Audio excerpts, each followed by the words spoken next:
Swayam Prabha. Digital India. Educated India.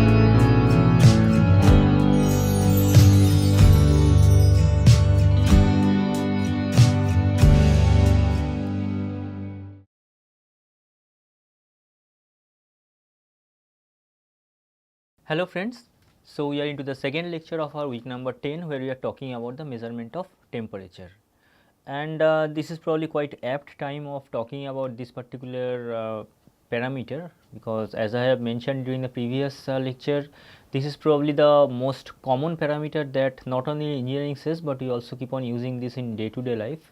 The concept of temperature probably is known to even the anyone who doesn't have any relation with education at all.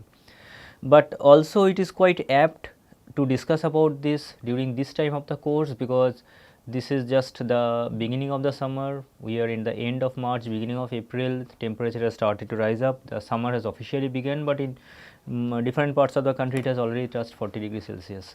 So that's why the temperature measurement has become more important as we keep on checking the daily weather reports. And what are the different ways of doing that we are learning in this particular week or this particular module. Now, in the previous lecture we have discussed about a few thermodynamic fundamentals about the measurement of temperature, or related to the measurement of temperature, the application of the second law of thermodynamics to define the thermodynamic temperature scale, and subsequently we have discussed about two different types of measurement of principles. One is based upon the expansion or volumetric expansion of some material, and the second one is based upon the change in pressure of some gas or vapor.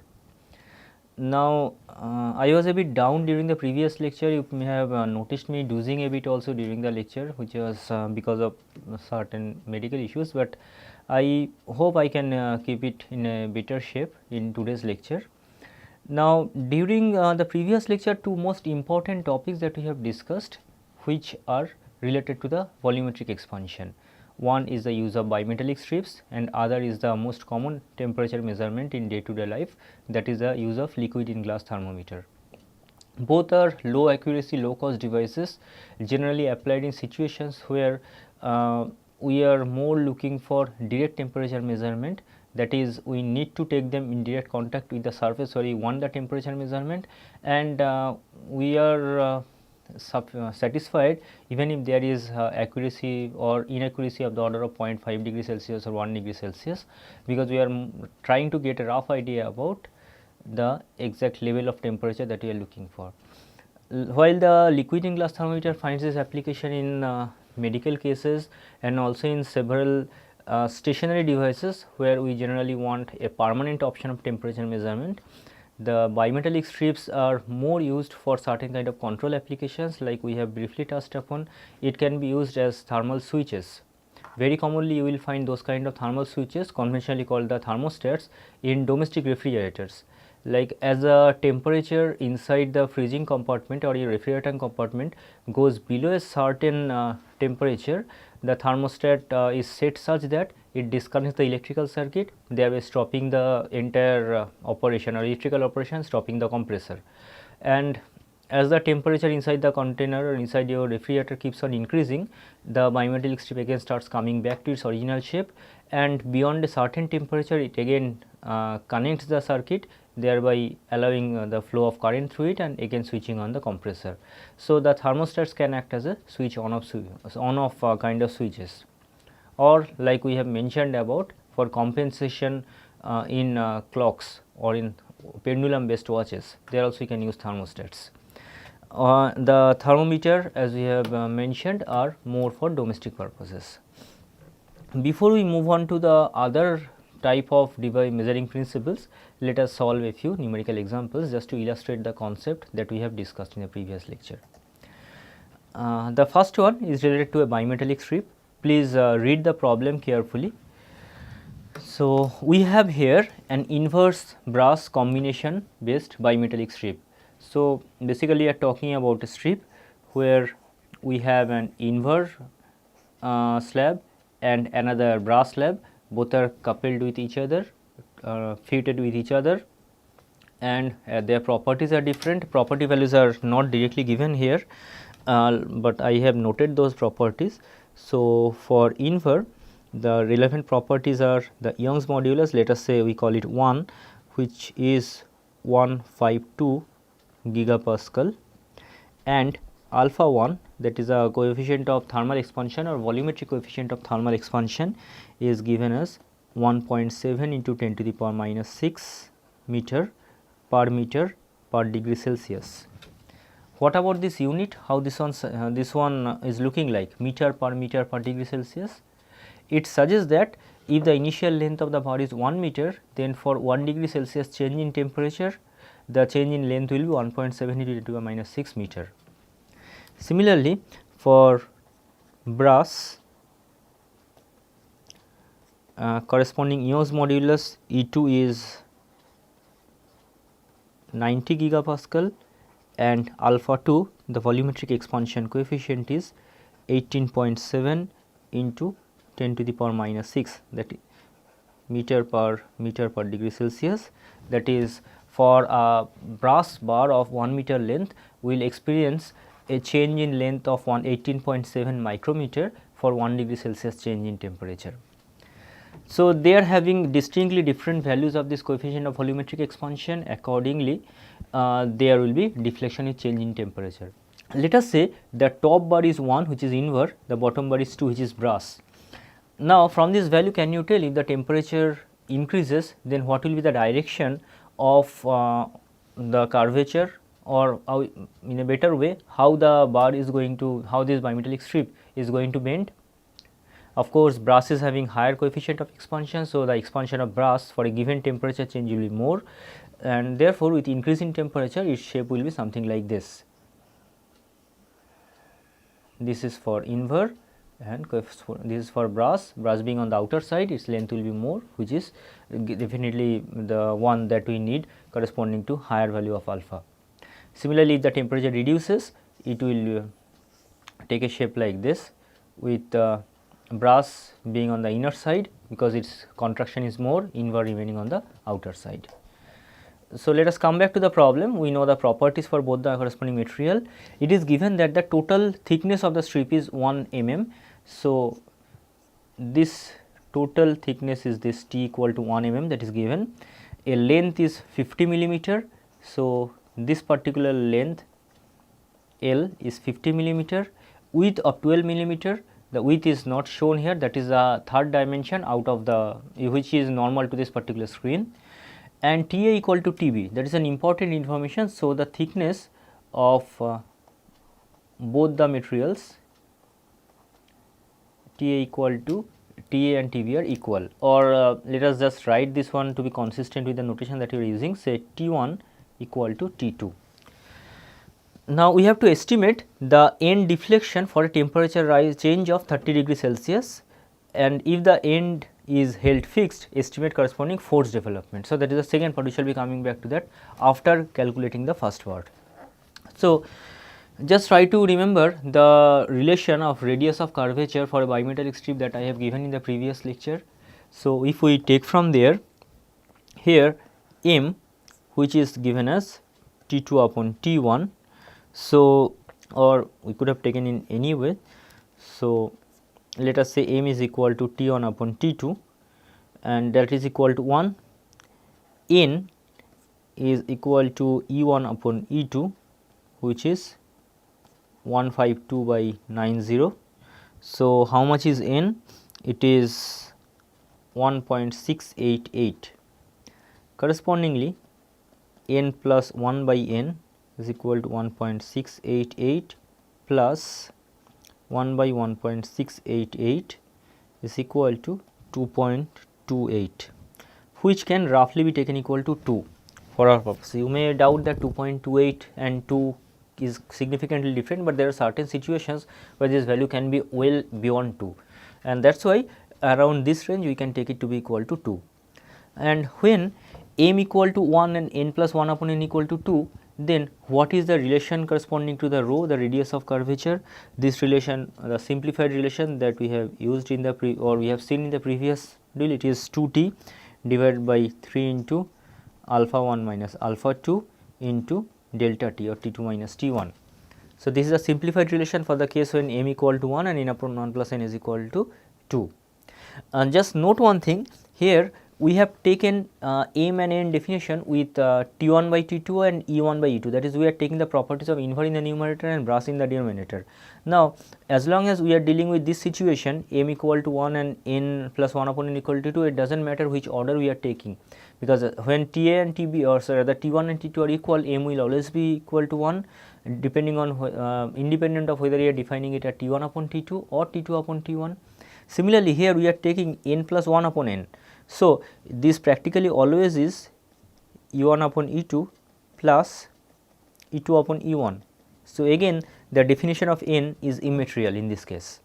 However, if we are made to make use of the full relation, then the order is important because that will designate the direction of deflection. So, the value of rho is here. Let us put the numbers. So, we have 2 into t, the thickness is 1 millimeter. So, 1 into 10 to the power minus 3. I keep on repeating, always use the SI units. So, we have converted this millimeter to meter to make the calculation consistent, divided by 3 into alpha 1 minus alpha 2. So, here alpha 1 is 1.7 minus 18.7 into 10 to the power minus 6 into delta t is 30. Now, here as we have written alpha 1 minus alpha 2, so we are getting a negative sign, but we are generally interested with the absolute value of rho. So, that will be coming to be equal to 1.3072 millimeter, oh sorry, 3072 meter. Again I have pre-calculated the numbers for solving the problem, but we have to calculate the deflection of the end of the bar. So, let us say this was the initial bar, which is given by a vertical line, and after the deflection it is like this. So, this is the deflection that has taken place and given by the angle theta. Then this particular situation or this particular length is this radius of curvature that we are talking about, and this is the deflection that we are talking about y. This particular length is L, the length of this bar. So, what is the relation between theta and rho? So, we can roughly write theta, as long as this theta is small, is equal to L upon rho. Now, length of this is 50 millimeter, 50 into 10 to the power minus 3, by rho we have just calculated 1.3072. So, we are getting this one to be 0.038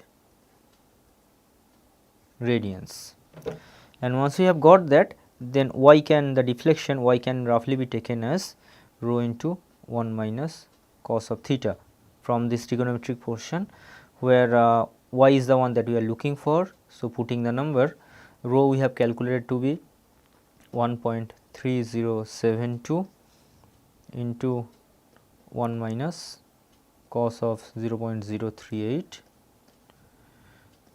Putting the values, we are having a deflection of 0.956 millimeter.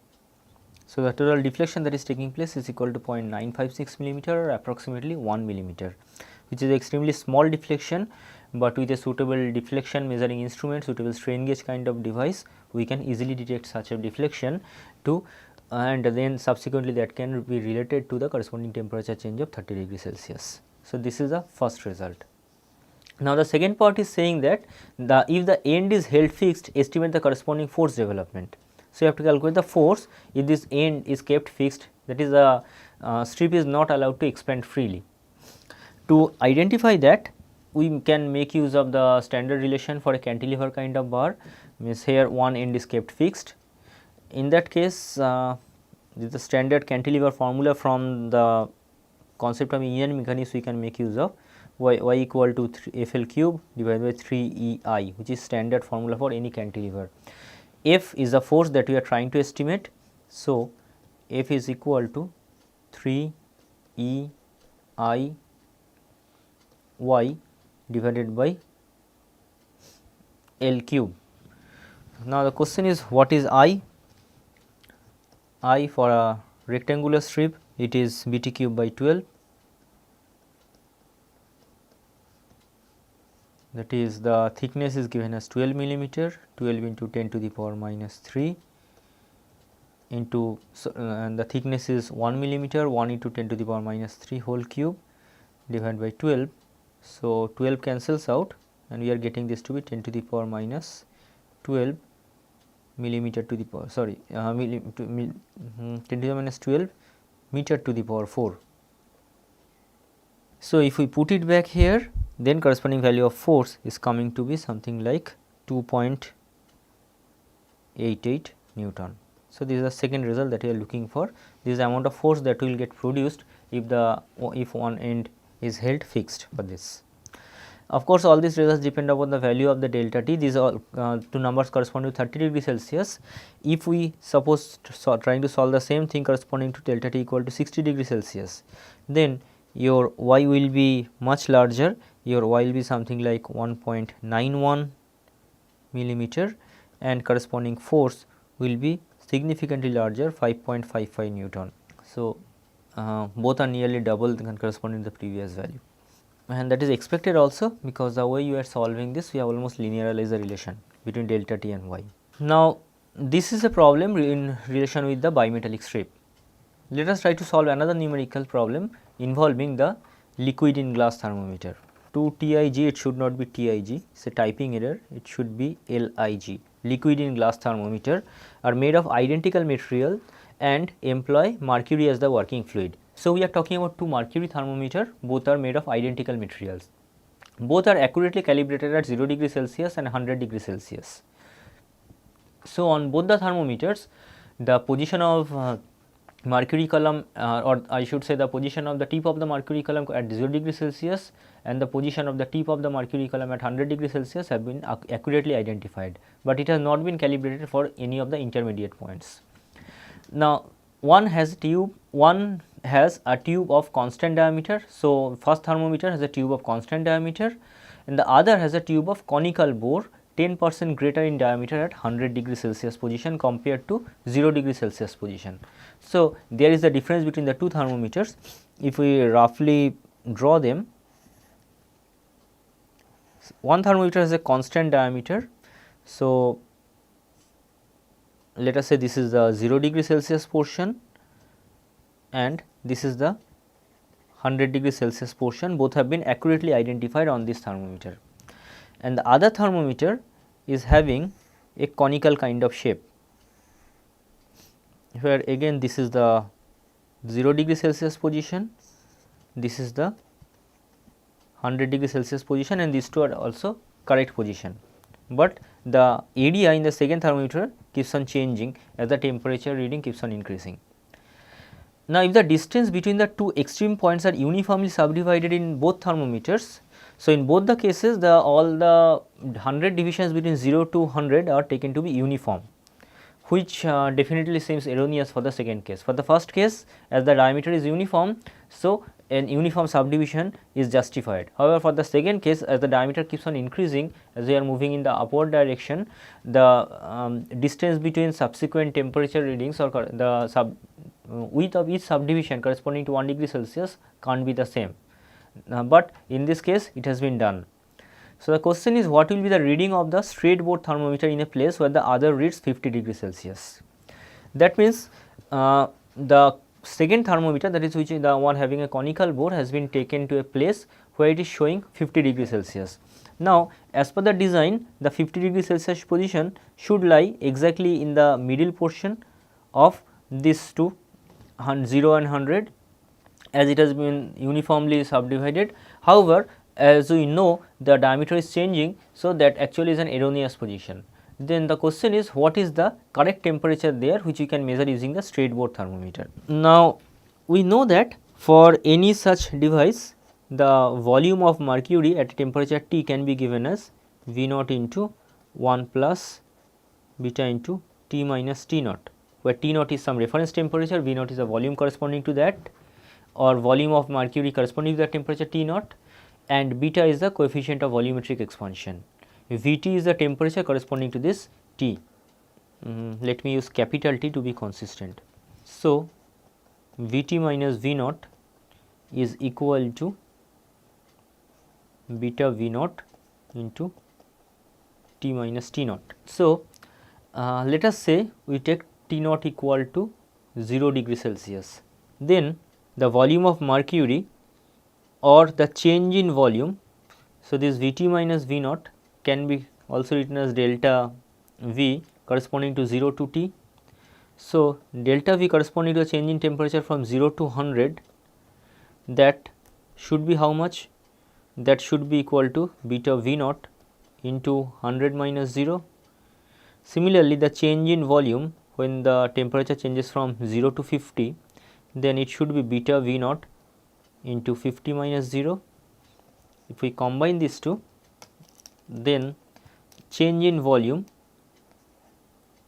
for temperature change from 0 to 50 divided by the change in volume corresponding to the 100 degree Celsius temperature change should be equal to 50 by 100, that is equal to half. So, had we measured with the measured with the straight bore thermometer, then the 50 degree reading should have appeared exactly at the middle.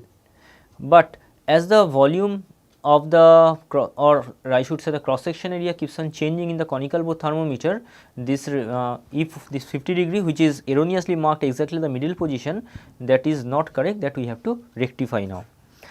So, how can we relate them? To solve this, let us expand this conical thermometer to form an hypothetical conic. Let us say this point is 0. Let me remove this. Let us say this is A, this is B. The thermometer is showing 50 degree reading. So, correspondingly it is C, it is D, it is E, and this is F. So, when it is showing the reading of 50 degree, the mercury tip is appearing along the line CD. Let us mark this particular distance, say as L prime, the distance below AB, and we are marking this particular distance as L. So, L prime divided by L plus L prime, that should be what? Following the property of the cone, this cone where the diameter is changing consistently. So, we can write L prime to be equal to D, where D refers to the distance at this position, and how much is the distance at this position then? D refers to the diameter at the 100 degree at the 0 degree Celsius position. Then at the 100 degree Celsius position, that is at EF, how much should be the diameter? It is given that the diameter is 10% greater. So, it should be 1.1 times D. So, it is 1.1 times D. So, if we make use of this, 1.1 L prime is equal to L plus L prime. So, from there L prime is equal to 10 of L. Similarly, if we make use of the CD position, now as the thermometer has given uniform subdivision, so this height should be L by 2 because it has been uniformly divided. So, L prime divided by L by 2 plus L prime, how much that should be? At L prime position diameter is D, at L by 2 plus L prime position diameter is CD, let us say. So, L prime into CD is equal to L by 2 into D plus L prime times D. From there, if we use the definition of L prime, so we know that we can write CD is equal to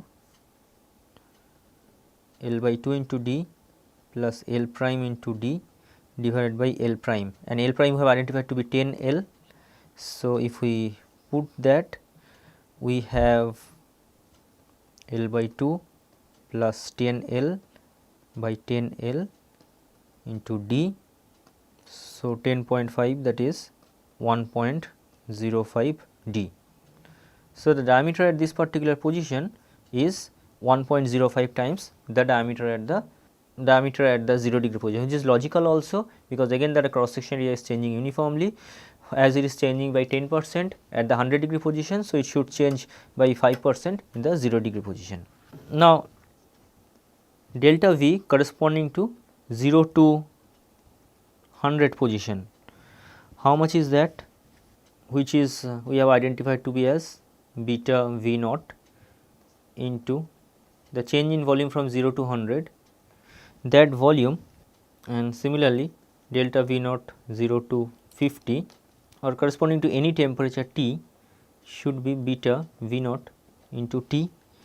So, if we take a ratio of these two, delta V naught corresponding to 0 to any temperature T by delta V corresponding to 0 to 100 is equal to T upon 100.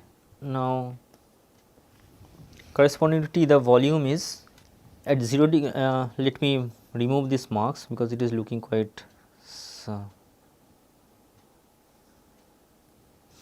this is your 0 degree position A, B. So, at 0 degree position, when the temperature is 0 degree Celsius, mercury was occupying this particular volume. When it is showing this 50 degree position, so the change is this particular amount, and when the change it is moving to the 100 degree position, the change is taking place, which is the second hashed area plus the one that is left. So, the total area corresponding to this should be the volume ACDB divided by the volume when the expansion is taking from 0 to 100 should be equal to AEFB, that is equal to T by 100. So, now how much is this volume ACDB? ACDB volume should be the volume of the cone 0 CD minus the volume of the cone 0 AB divided by the volume AEFB, which is the volume of the cone 0 EF or OEF minus the volume of the cone OAB. So, if you use the for corresponding relations, so it will be equal to 1/3 into pi by 4.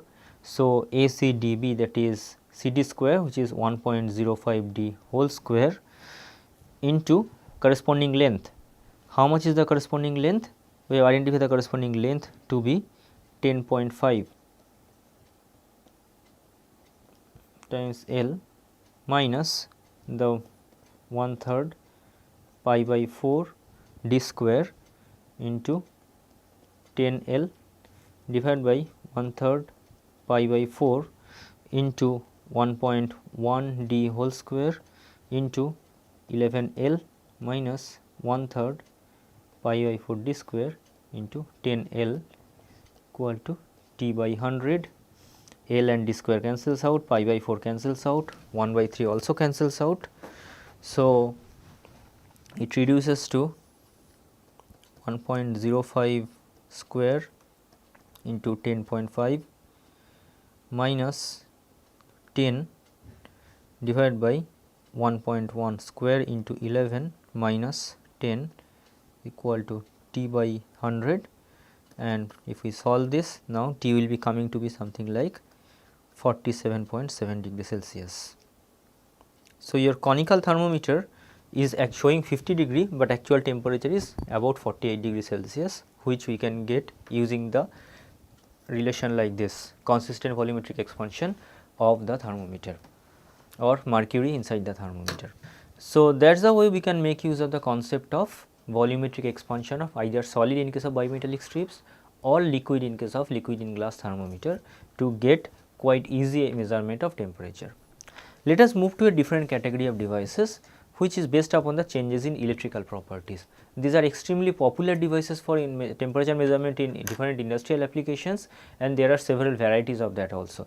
And the first one is called the resistance temperature detector, or in short, taking the first 3 letters, is called RTD.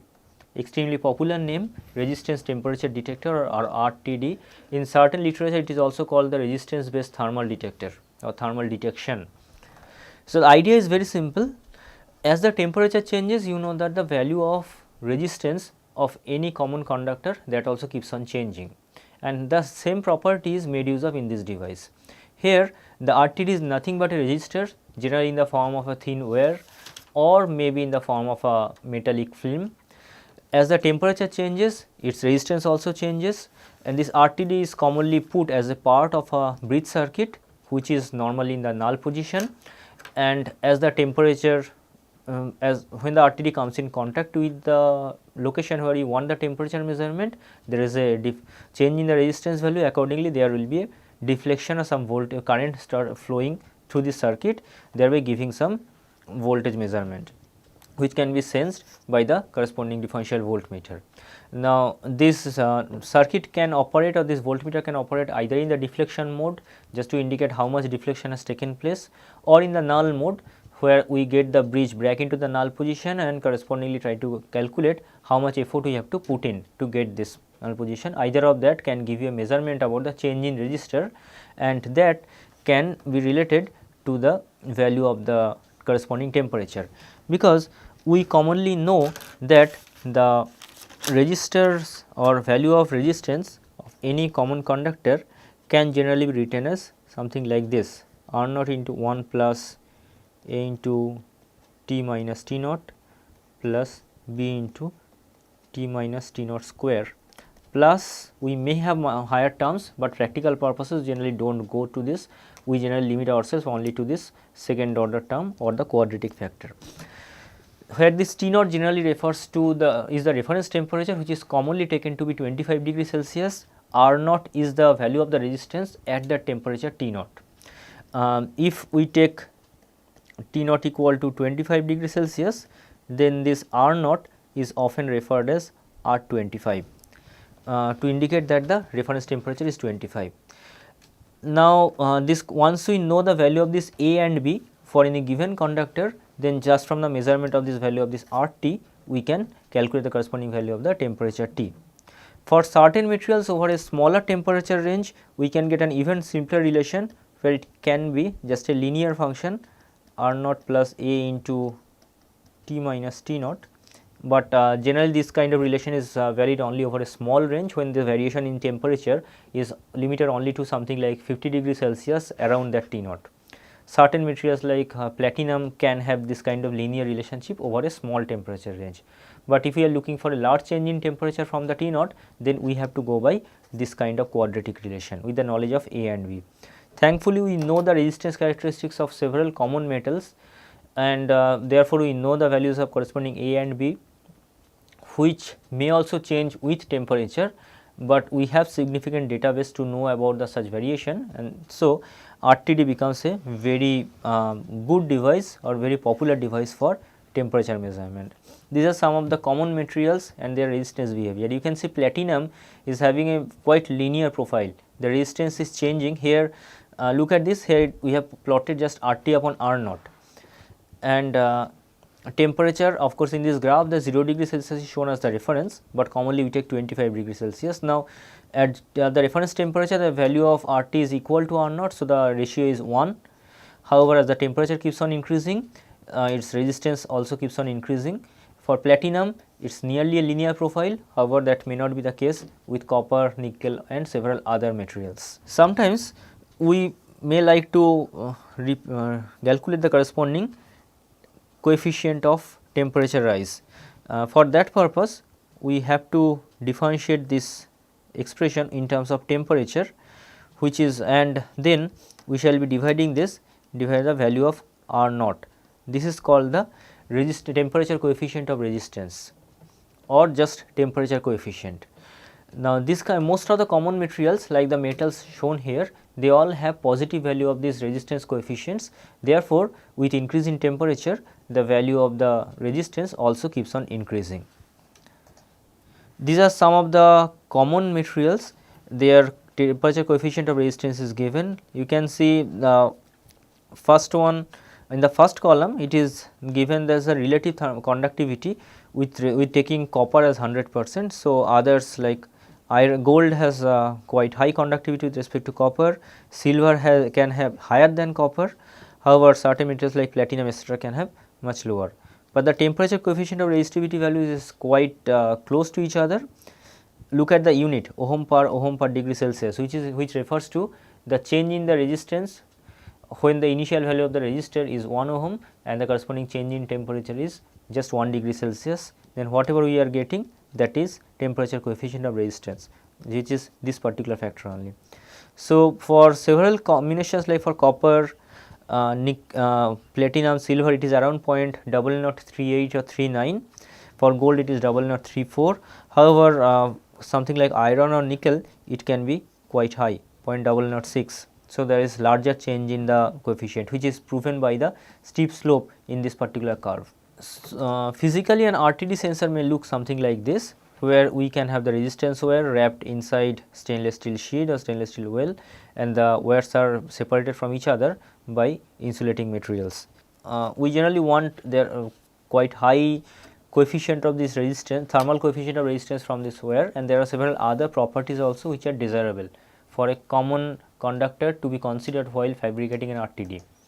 Some of the relevant properties can be the resistance should be suitable so that we can maintain a convenient size. Like we want a reasonable value of resistance within a smaller size. If the value of the resistance is small, then we need to have a very large value of the corresponding conductor, which may not be suitable for application. So, we want high resistance so that it is suitable to maintain a convenient size of the instrument. High thermal coefficient of resistivity definitely is desirable, so that for every small change in temperature we can have a large change in the resistance, leading to significant change in the voltage output from the bridge circuit and hence a high sensitivity. Constant thermal coefficient of resistivity, that is also very important, as long as like we have seen from the graph for platinum, it gives reasonably constant value of thermal coefficient of resistivity, so that resistance changes following a straight line with temperature or near straight line. However, that was not the case with nickel and copper. Now, if the coefficient of resistivity or thermal coefficient of resistance is not constant, then we are not going to get a linear scale. Only if it is a constant, then you can get a linear scale, which is possible for platinum over a smaller temperature range. It is for other materials we generally, or for larger temperature change, we generally get a non-linear scale. Corrosion resistance, there has to be wide temperature range as solid. They should not get oxidized, and also it should maintain the solid state to over a large temperature range. And the residual strength should be also minimum, so that we can get a high reproducibility and quite reasonably fast response from the device. Considering these factors, there are several materials which can be considered while making RTD. Platinum remains the most common choice. Platinum is costly, but it provides, as I have mentioned, it provides a highly linear response, and also it has good corrosion protection characteristics, and that is why platinum is generally used for several applications involving the calibration standards also. Tungsten is another material which also gives reasonably good linear response. Copper is cheap, but copper has a highly non-linear behavior, and the temperature range available for copper is also quite low. Similarly, nickel, the cost is low, but it is non-linear, and the corresponding low temperature range can be another problem with nickel. Though nickel has very high thermal coefficient of resistivity, so its sensitivity is very high, but the temperature range is a big problem with nickel. Sometimes we produce certain alloys of nickel which can provide some solution to this temperature range issue, but pure nickel generally has a much lower temperature range compared to platinum or tungsten. RTD remains probably the most common measuring instrument. if we are temperature measuring instrument, if we are looking for high level of accuracy, because it provides numerous advantages, something like wide operating range. Of course, we are not talking about the same device, but combining several devices, we can go for a wide range, something in the range of -250, -260 degrees Celsius to 1000 degrees Celsius, which covers most of the industrial applications that we can think about. High sensitivity for certain materials like nickel, etc. High accuracy as well. Accuracy can be in the range of 0.1 degree Celsius or even less. Near linear scale for material like platinum. Low resistance, 100 to 1000 ohm resistance it can provide, and therefore we can have convenient size of the device within a what I should say, within a reasonable size of the resistor. Then high repeatability and stability generally we can get from RTDs. They are metal, so there is very less residual strain, and they can come back to their initial position quite quickly, or initial resistance value they can recover quite quickly. Low drift, thereby they can there is no need to have repeated calibration for them, and also generally they are corrosion resistance, which are some of the desirable properties as well. But there are issues also with RTD, like they are expensive. That is the first consideration, because we are thinking about materials like platinum or tungsten to make them, which are costly materials. Lead wear resistance can be significant. I shall be coming to this very shortly. Power source is required. We need a voltage source to activate the bridge circuit. Whatever mode we are working, deflection or null, but the power source will be required. Response is slower because the resistance requires certain finite amount of time to get the modified value, and accordingly the bridge circuit requires certain time to respond. They can be fragile because we are generally talking about very thin wear, platinum wares, etc. So, if we are using them in some harsh environment, there may be maintenance issues. They can be sensitive to shock and vibration, which can be advantageous in certain situations but generally a disadvantage. And another big problem is the internal heating, because as the resistance current is flowing through the resistors, we can have I square or R heating loss. So, internal heating loss definitely is there, but another big error comes from the lead wear resistance. Lead wear resistance refers to the heating loss incurred by the long wires which are connecting the bridge with the RTD sensor itself. As it is quite sensitive to surrounding temperature, it can pick up the temperature of the surrounding, and accordingly can lead to significant amount of I square R loss. This is the one that is generally called a two-wire configuration, which is the general configuration, where we are connecting the actual resistance with these two resistance L1 and L2. Now, this is a situation where we can have significant I square R loss while the current passes through these two resistor L1 and L2. To remove that, we can try a 3-wire or 4-wire design. This is a 3-wire design where you can see L1 and L3 are the one which are connecting the resistor, and L2 is some kind of potential lead. Here they are designed such that commonly the resistor of L1 is equal to the resistance corresponding to L3, so that they can cancel the lead error issue and give a stable response. And it is generally designed such that R3 is equal to the resistance of the conductor or actual sensor. Thereby we can maintain at least at the beginning, because I should say this is RT0, R3 should be equal to RT0. In that case, we can maintain a 0 output voltage to start with, and then as R3 is not changing, L1 and L3 may change, but their effect cancels each other. So, only change that is happening is this RT, and accordingly we can get the corresponding output. This C is a even better configuration, it is called a 4-wire configuration, definitely more expensive, more complicated, because we have to include 4 resistors, but this is the optimum configuration. In constant current flows through this L1 and L3, whereas L1 and L4 and L2 and L3 are connected with the actual sensor to give the corresponding output voltage. Their lead wear effect of L1 is cancelled by L4, lead wire effect of L2 is being cancelled by L3. So, a highly stable response we can get from them without too much leading error. So, these are the resistance temperature detectors or RTDs.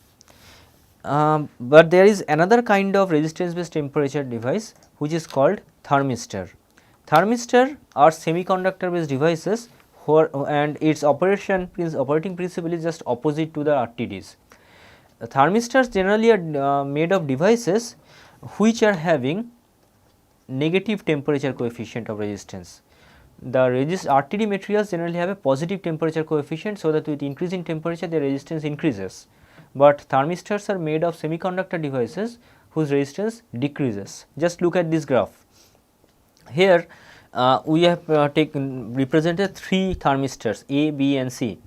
The first one A is having a resistance of 100 ohm at 25 degrees Celsius, and as the temperature changes you can see there is a sharp reduction in its resistance value. Just when it reaches around 50 degrees Celsius, while it is 100 ohm around 0 degrees Celsius, it is more than 300 ohm at 0 degrees Celsius, as it is 100 ohm at 25 degrees Celsius, it is more than 300 degrees Celsius at 0 degrees Celsius, whereas it is quite small, maybe in the range of 30 ohm or something at 50 degrees Celsius. So, there is a significantly sharp change. Look at the other two. In case of B, the initial resistance or at 25 degrees Celsius the resistance is 1 kilo ohm, that is this particular value, and correspondingly observe how much is the change. When you reach 100 degrees Celsius, corresponding resistance value has dropped to well below 100. That is a significant change. Same for C.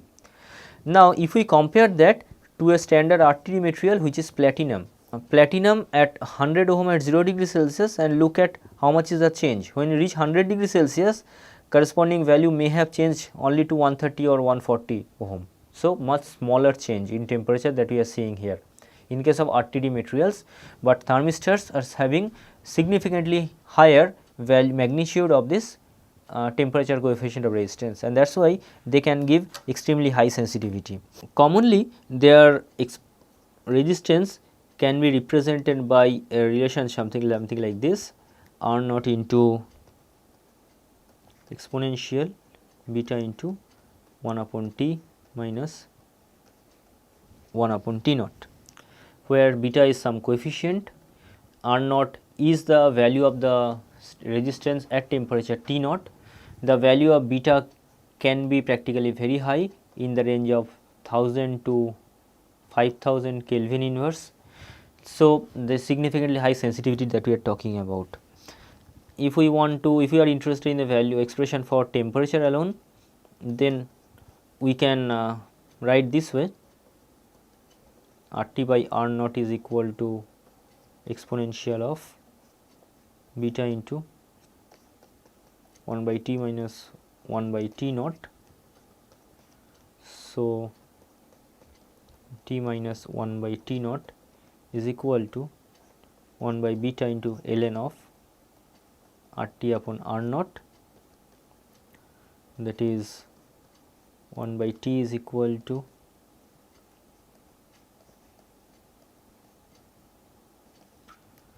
plus 1 by T naught. So,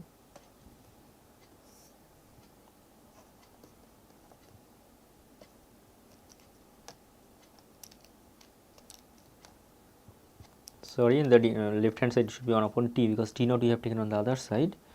So, we are getting it to be beta plus T naught into ln RT by R naught.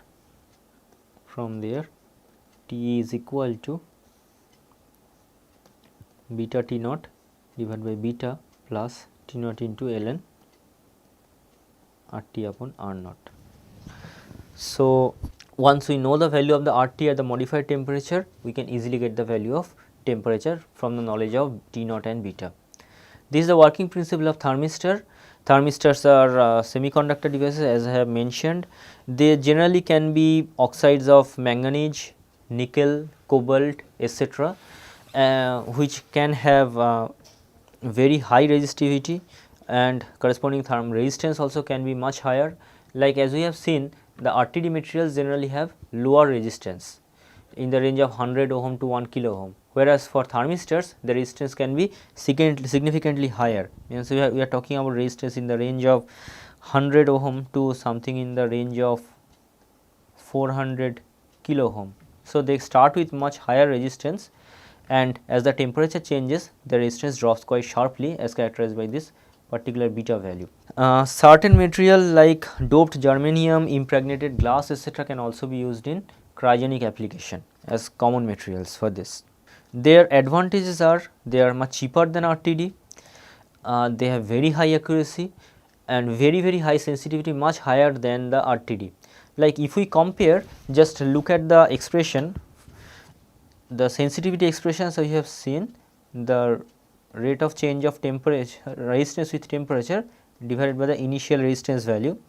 So, from this particular relation, if we compare say at 25 degree Celsius, the value for this sensitivity for a platinum resistor can be in the range of 0.003 or 0038 as we have seen, whereas in this case for a standard thermistor it can be minus 0.045. So, it is at least 10 to 15 times 11 to 15 times larger sensitivity that we are talking about. That is why they can sense extremely small changes in temperature as well. They can act as a compensator in circuit, because most of the common material generally have an increase in resistance with increase in temperature, but thermistors have a decrease in resistance. So, they often can act as the compensator in common circuitry.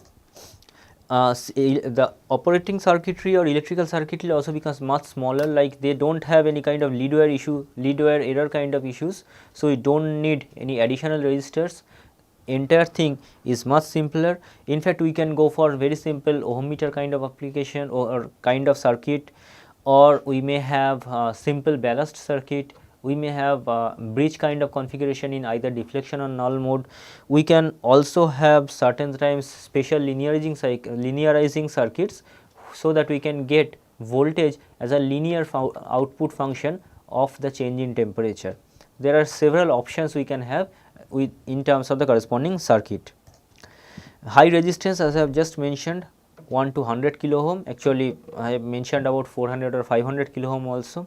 So, the size of the resistor is, or size of the thermistor sensor is extremely small, very small resistance to start with, and with a very small dimension we can get the required level of resistance to start with. We do not need any additional transmitter, like in case of RTD we may need. Small physical size because of the high resistance, and therefore, they have much faster response compared to RTDs. High resolution, and can also be used for control, temperature control or several other purposes as well. Like thermistors can also be used for measurements of parameters like pressure, power.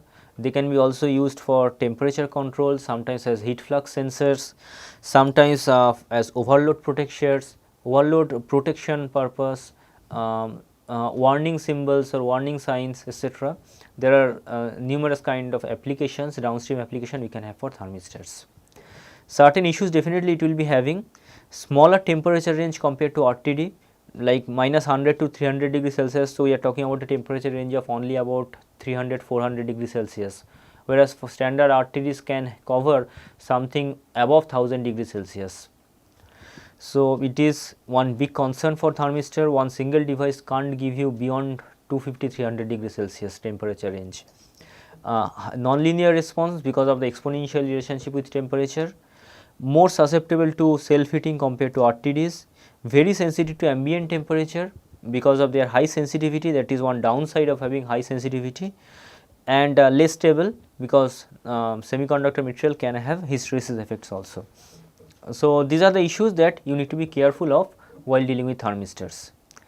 Thermistors can be fabricated in different shapes, like we can have glass coated bead kind of structure, we may have chip kind of structure, they can also be fabricated in disc shape or sometimes just flat axial plates like this, depending upon what kind of application we are going for.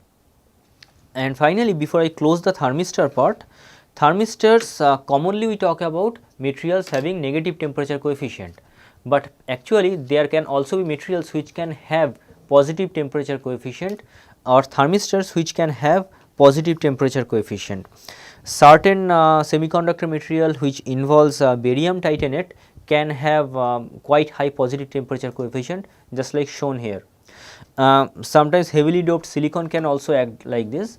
Just check, initially for lower temperatures it is actually having a quite moderate negative temperature coefficient, but beyond a limit something like this, when it reaches the minimum resistance it keeps on increasing, and beyond a certain threshold or critical temperature there is a rapid increase in the corresponding resistance value.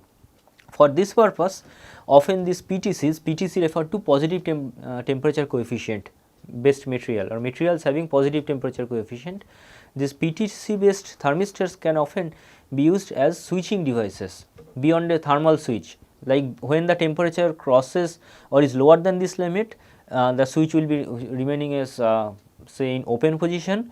Now suddenly as the temperature, this particular temperature is crossed, this particular threshold is crossed, resistance will increase infinitely, almost infinitely, and thereby causing the circuit to stop. So this kind of thermal switch application and sometimes control switching application can be achieved with this thermistor having positive temperature coefficient, but commonly for temperature measurement or control purpose we prefer to use the materials with negative temperature coefficient. The next material that I have in this category of changes in electrical properties is probably the most common way of temperature measurement in industries, which is thermocouple. The working principle of thermocouple is related to a very well known phenomenon in physics, that is the Seebeck effect. I am sure all of you know Seebeck effect. When two dissimilar materials are connected such that one end of the couple is maintained at a higher temperature and other end is maintained at lower temperature, then the current starts flowing through this, or in a way you can say that an electromotive force or EMF is generated at the other end if the ends are at dissimilar temperatures, which is called the Seebeck effect. The working principle of thermocouple is the same. We take two dissimilar materials, we connect them just this way.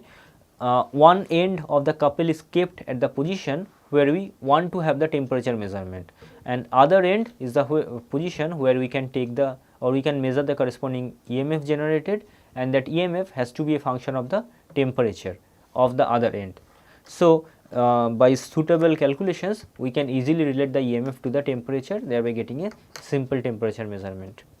And that is why thermocouples are extremely popular, because you can just take two wires of two corresponding materials or suitable materials and now connect the one end of the two wires by any common method, bridging, soldering, or just tie them with each other, and now taking them in contact with a maybe a high temperature surface, you will immediately get an EMF at the other end. And once you measure that EMF, you can, using some calibration charts etc., you can easily get the direct value of the corresponding temperature. The Seebeck effect is of a material is generally measured in terms of something known as the Seebeck coefficient. Seebeck coefficient sigma t is generally defined as the potential the gradient of this potential developed with temperature, or we can also write at a given temperature this E sigma t will be of course sigma t dt over a range of temperature plus some constant c. Now this constant can be made to 0 by suitable choice of material and suitable choice of this reference temperature. So if we are dealing with a homogeneous material, then we can easily go for this E sigma t as something like if the change in temperature, some homogeneous material is going for temperature change from T1 to T2, or one end is kept at a temperature T1, other end is kept at temperature T2, then we can easily write this one as E sigma corresponding to T2 minus E sigma corresponding to T1. But sometimes we are dealing with, or most often we are dealing with non-homogeneous material where this E sigma is a function of not only temperature but the position as well. In that case sigma becomes a function of both T and X. and hence E sigma is also a function of t and x, depends on which location we are measuring the EMF. So, accordingly we can have it as x1 to x2 sigma xt dt dx. So, the temperature gradients also comes into equation to deal with. These are certain common materials. You can see certain materials having a positive value of the Seebeck coefficients, whereas material like platinum or palladium are having negative value of coefficients. So, we generally prefer taking one material from this side and another material from this side, and as soon as we connect them, we are going to get that EMF generated, thereby providing a thermocouple. The end of the thermocouple, as I have mentioned, we can connect them in different ways. Just make a tip, or we can cover the tip with a cap kind of thing. The electrodes can be covered with the metal sheet, which can be grounded or which can be ungrounded as well, giving you a very simple configuration. This is the end where we generally have a bead here at the which will be taken to a point where we want the temperature measurement, and this particular end will be connected to certain temperature measuring device. So, thermocouples are cheap and simple, can provide very fast response because they are very small in dimension. The bead, point temperature sensing, which is not possible with any of the ones that we have discussed earlier. Wide temperature range can be covered with suitable choice of this material couple. No external power requirement like in case of RTDs or thermistors.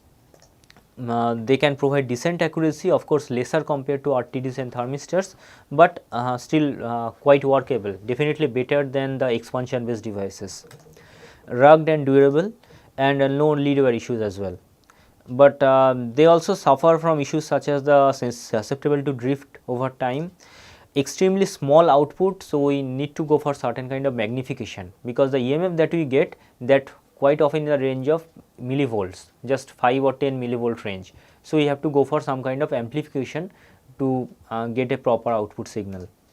Less accurate than RTD and thermistor, susceptible to electromagnetic interference, as it is an electromagnetic phenomena that is going on. So, such kind of interference is possible if in the neighborhood some electromagnetic device is kept.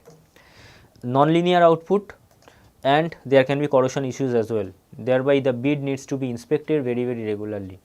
There can be different types of combinations of thermocouples as shown in this case. Most common ones are like called the T-type thermocouple, which is made of copper and constantine. Constantine is actually an alloy which has 55% copper and 45% nickel. It acts as the negative material, copper acts as the positive material, and one important thing is the outside jacket color. Just from like in the previous slide we have seen, the here we have two wires, and these are the two wires put inside this jacket. Here the jacket is of color blue, and from that color itself you can immediately identify which type of thermocouple it is. Like J type thermocouples are having this blue color, so the one that was shown there is a J type thermocouple. Another very popular one is this K type thermocouple. Here we use two alloys, chromel, which is actually a combination of 90% nickel and 10% chromium, that is as the positive one, and alumel, which contains 95% nickel, 2% manganese and rest as aluminum, that as the negative material, and the outside color is yellow. So, these are probably two most used thermocouples. J is also used. In case of J, you have iron on one side and constantine, which is an alloy of copper and nickel as the negative material. It has a black cover. So, others generally are used in different other purposes, like this are platinum or tungsten based things which are used for high temperature measurement, and also limited to precise use or very accurate use, because they are much expensive compared to the T or J type thermocouples. These are the response. As you can see, the E type thermocouple has the highest sensitivity. J, K or T type thermocouples also have quite good sensitivity compared to this R, S or C kind of thermocouples. Like just summary of the tables that shown here, T type is a copper constantine thermocouple, J is iron constantine, K is chromel alumel, and E is chromel constantine. These are generally the most popular 4 types of thermocouples used in industries, but their temperature range is important. Depending on which range you are going to work on, you will be choosing the corresponding thermocouple. Like T type thermocouple has a maximum temperature of plus 350, but lower side it can have minus 200 degree, whereas chrome alumel is generally used in higher temperature cases, though it can go to minus 200, but we generally use this one when the temperature is beyond the scope of T type thermocouples, like we are going in the range of 300 degrees Celsius or much higher. J type thermocouple can also go to 750 degrees Celsius, but its lower side is quite high, 0 degrees Celsius. Just one issue with thermocouples we have to be careful of, which is known as the cold junction compensation. One end is kept at the position where you want the temperature measurement, but the other end also need to be maintained at a constant temperature, and that is why this second junction needs to be kept at a proper position. If it is open to atmosphere, we may have to go for some kind of compensation, which is called the cold junction compensation. Generally, most of the thermocouple sensing devices comes with an inbuilt cold junction compensation, but still this is an issue. I am not going into the detail of this one, but this is an issue you may have to be careful of while dealing with a raw thermocouple. Finally, there are a few laws of thermocouples, 5 laws basically, which we make use of while doing the reading. First is the law of homogeneous circuit. As long means suppose we are having two materials A and B, and the two junctions are kept at temperature T1 and T2. Now, our interest is only these two end temperatures. What are the intermediate temperatures? That does not matter. Like if the intermediate temperature is T3 or T7, it does not matter, as long as the end temperatures are T1 and T2, that is sufficient, because you are going to get the same EMF as the output. So, all the intermediate temperatures in a homogeneous circuit does not matter at all. We are interested only at the two end temperatures, because the final output EMF will be proportional to that only. Second, law of dissimilar intermediate material. Like if any of the thermocouple is having another third metal included within this, then actually some suffixes are missing. Suppose this is kept at temperature T1 and T2, this is also at T1 and T2, and this is T3. As long as both the connections between this A and C, that is this particular connection and this particular connection, both are maintained at the same temperature T3, then the corresponding EMF will be the same. So, this provides a very useful way, while the first one provides that the first law of homogeneous circuit can provide that we can neglect any lead wire issue, and thermocouple wires can be quite long, exposed to the surrounding also. It does not matter if the temperature of the lead wire is equal to surrounding temperature. Whereas the second case, what we can do, we can easily cut in one portion from one of the thermocouples and incorporate a voltage measuring material, something like a voltmeter. So, as long as these two junctions are at the same temperature T3, then there will be no issue at all. Just an extension of the same thing, dissimilar metal at the junction.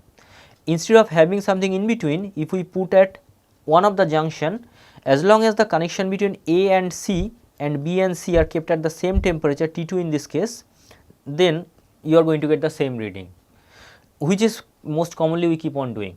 This particular portion is kept at the location where you want the temperature measurement, and the other end we put the voltage measuring instrument, and we do not get any error in the reading.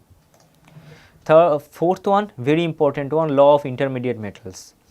Like if suppose two material A and C, let me do this corrections. I do not know why the suffixes are missing here.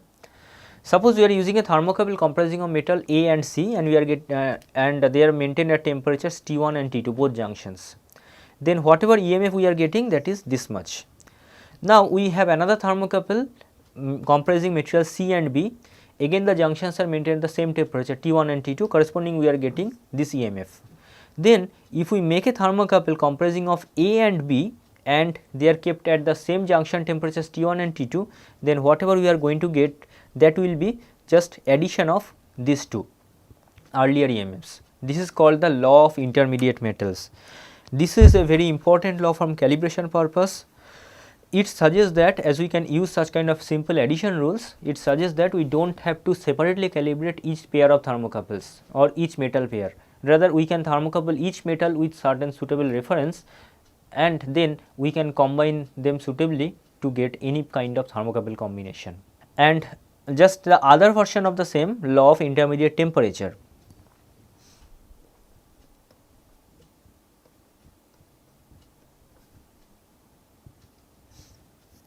Suppose one thermocouple A and B, one thermocouple comprising of A and B is maintained at junction temperatures T1 and T2, correspondingly we are getting this much of EMF.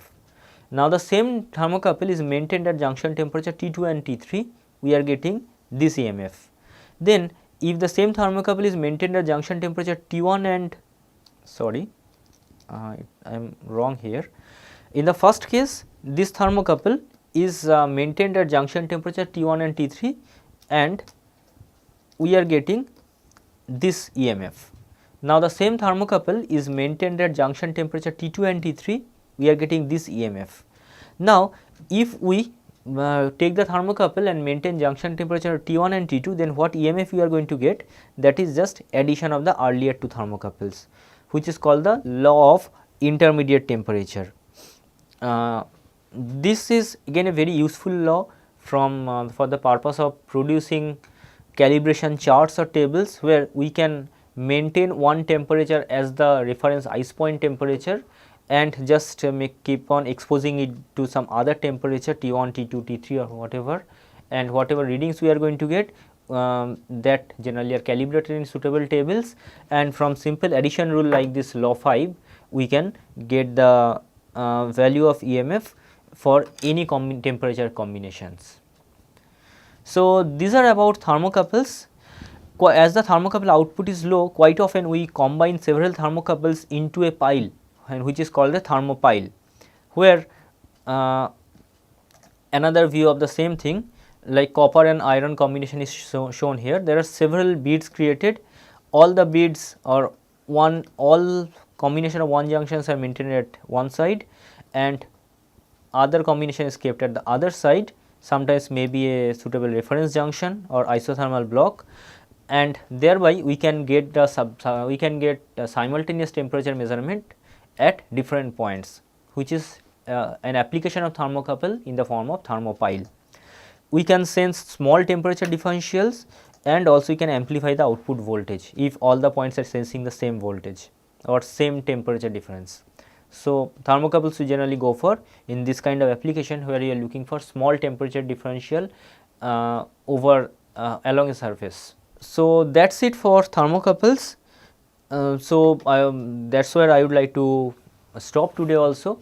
Generally there are 4 kinds of temperature measuring devices based on the change in electrical properties, but today we have discussed 3 of them: resistance temperature detector or RTD, thermistor and thermocouple. There is a 4th one based on the junction semiconductors that we shall be discussing in the next class. Till then, I am thanking you for your attention and please wait till the next one. Thanks a lot.